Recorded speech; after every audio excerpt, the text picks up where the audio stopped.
అదే RTV app వార్తల్ని క్షణాల్లో చదివే అవకాశం ఉంటుంది. ఒక న్యూస్ పేపర్, ఒక టెలివిజన్ ఛానల్ మీ చేతుల్లో ఎప్పుడూ ఉంటాయి.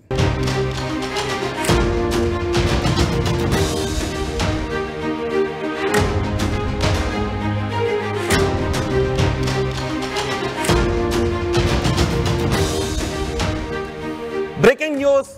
ఎస్ఎల్బీసీ టన్నెల్లో రెస్క్యూ ఆపరేషన్ కొనసాగుతుంది. అయితే ఆ రెస్క్యూ ఆపరేషన్కి నీటి ఊట ఆటంకంగా మారింది. ఇప్పుడు మీరు ఆర్టీవీ స్క్రీన్ పైన చూస్తున్నారు టన్నెల్లో జరుగుతున్న రెస్క్యూ ఆపరేషన్స్కి సంబంధించి. ఒక పక్క అక్కడ ఎక్కడైతే గుర్తించారో లోపల కొన్ని పాయింట్స్ని గుర్తించారు, అనుమానాస్పదంగా ఉన్న పాయింట్స్ని గుర్తించారు. అక్కడ వాళ్ళ వివరాలు ఉండే అవకాశం ఉంటుంది అని కొన్ని మీటర్ల లోతులో. కానీ అక్కడ తవ్వే కొద్దీ నీటి ఊట ఎక్కువగా వస్తుంది. అంతేకాదు ఆ మట్టి కూడా ఎక్కువ కప్పేస్తూ ఉండటంతో తవ్వటానికి ఆటంకం ఏర్పడుతుంది. అంతేకాదు అక్కడికి వెళ్ళటానికి మధ్యలో టన్నెల్ బోర్ మెషిన్కి సంబంధించిన పార్ట్స్ అన్నీ కూడా పడిపోయి ఉండటంతో ఆ దగ్గరికి ఏదైనా ఇంకో మెషినరీని తీసుకువెళ్ళడానికి కూడా చాలా ఆటంకాలు కలుగుతున్నాయి. 3 షిఫ్ట్ల వారీగా పనిచేస్తున్నారు. చూడండి ఒకసారి అక్కడ ఎలా తవ్వుతున్నారు. తవ్వే కొద్దీ నీళ్లు వచ్చేస్తూ ఉండటంతో ఆ నీటి ఓటను మళ్ళీ బయటకు వేస్తూ ఉన్నారు, బయటకు తోడుతూ ఉన్నారు. అయినప్పటికీ కూడా అలాంటి ప్రతికూల పరిస్థితుల్లో కూడా అక్కడ తవ్వకాలు కొనసాగిస్తూ ఉన్నారు. భారీగా మట్టి టన్నెల్ నిండా మట్టి పెరిగిపోవడంతో అక్కడ కొన్ని మీటర్ల మేర వాళ్ళు కప్పబడిపోయి ఉండొచ్చని భావిస్తూ ఉన్నారు. ఇప్పటికే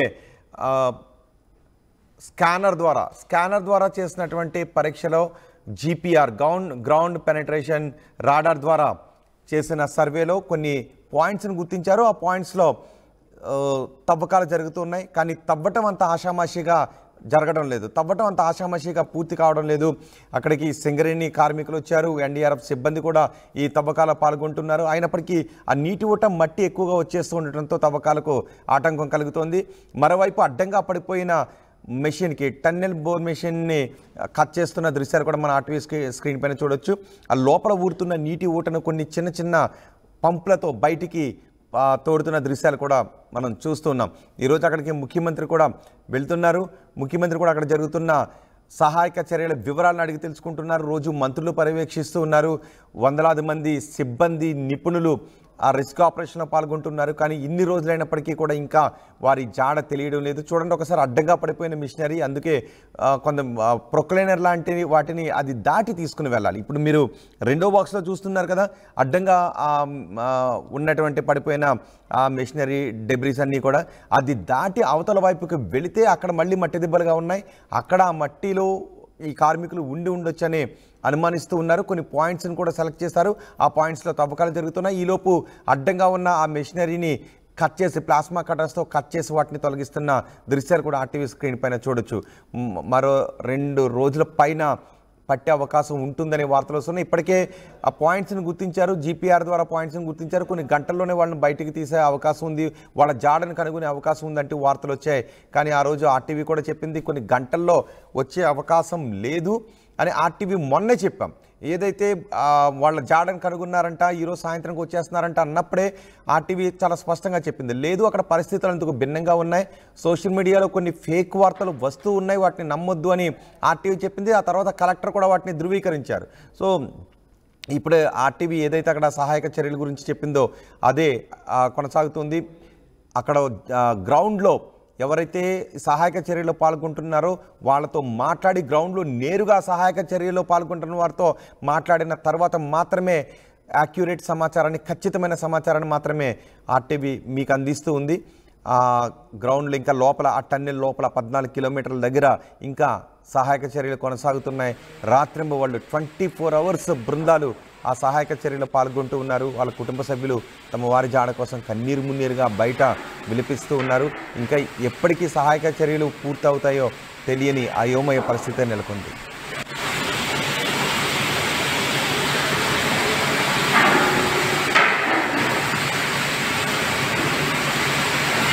నీటి జాడ కోసం జియోలాజికల్ సర్వే టీం అక్కడ అన్వేషిస్తోంది. ఎందుకు నీటి ఊట ఆ విధంగా వస్తూ ఉంది అనే విషయంపై జియోలాజికల్ సర్వే టీం అక్కడ అన్వేషిస్తోంది. టన్నెల పైభాగంలో అమరాబాద్ టైగర్ రిజర్వ్ ఫారెస్ట్ ఉంది.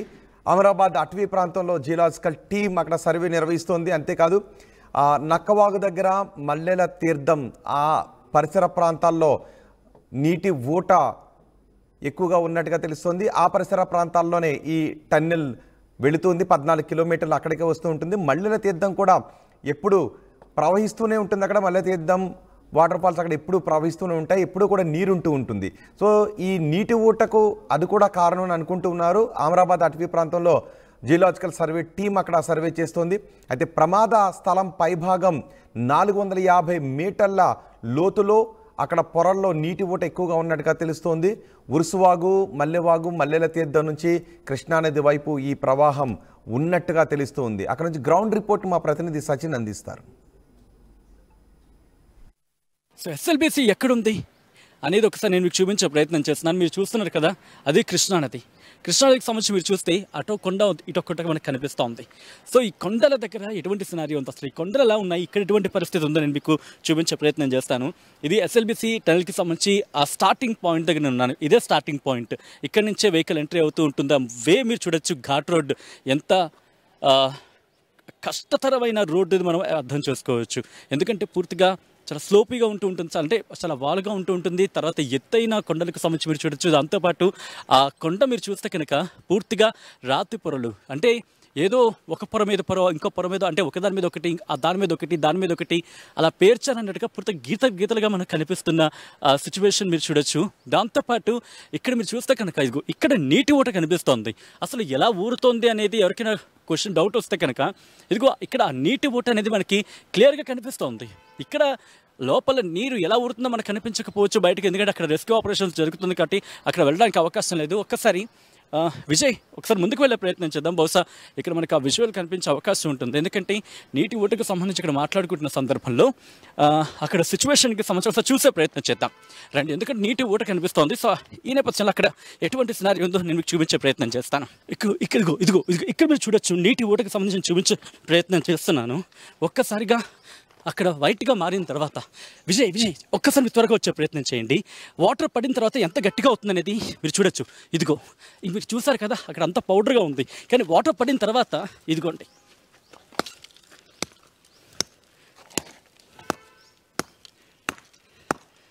ఎంత గట్టిగా మారిందో మీరు చూడొచ్చు. ఇవి రాళ్ళు, ఇది పొడి, ఇదంతా ఇదిగో చూడండి ఎలాగైపోతుంది. ఆపరేషన్కి సంబంధించి ఆటంకం కలుగుతుందని ఎటువంటి సందేహం లేదు. ఇక మీరు చూస్తే కనుక ఇదిగో ఇదంతా వాటరే, ఇదంతా వాటరే. ఇదిగో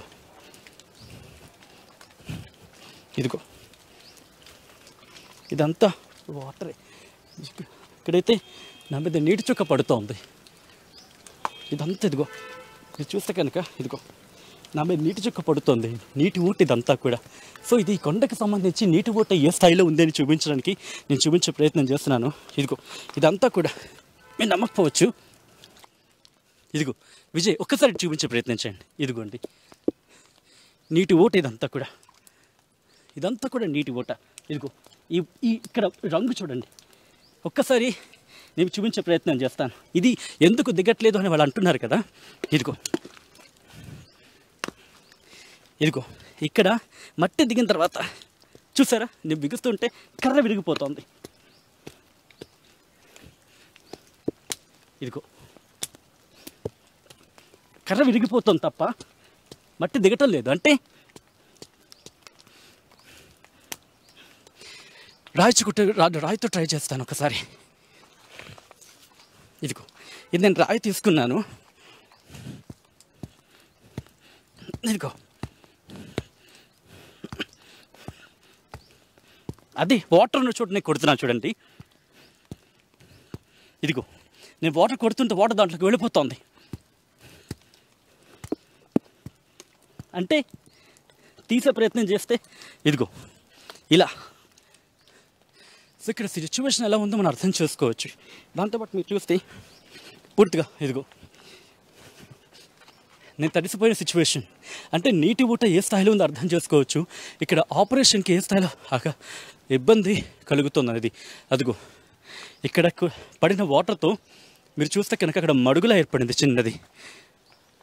సో ఇక్కడ వాటర్ ఊరుతుందని చెప్పడానికి ఇదొక్కటి నిదర్శనం. పూర్తిగా అక్కడ మీరు చూస్తే నాచు పట్టేసింది ఇదంతా కూడా.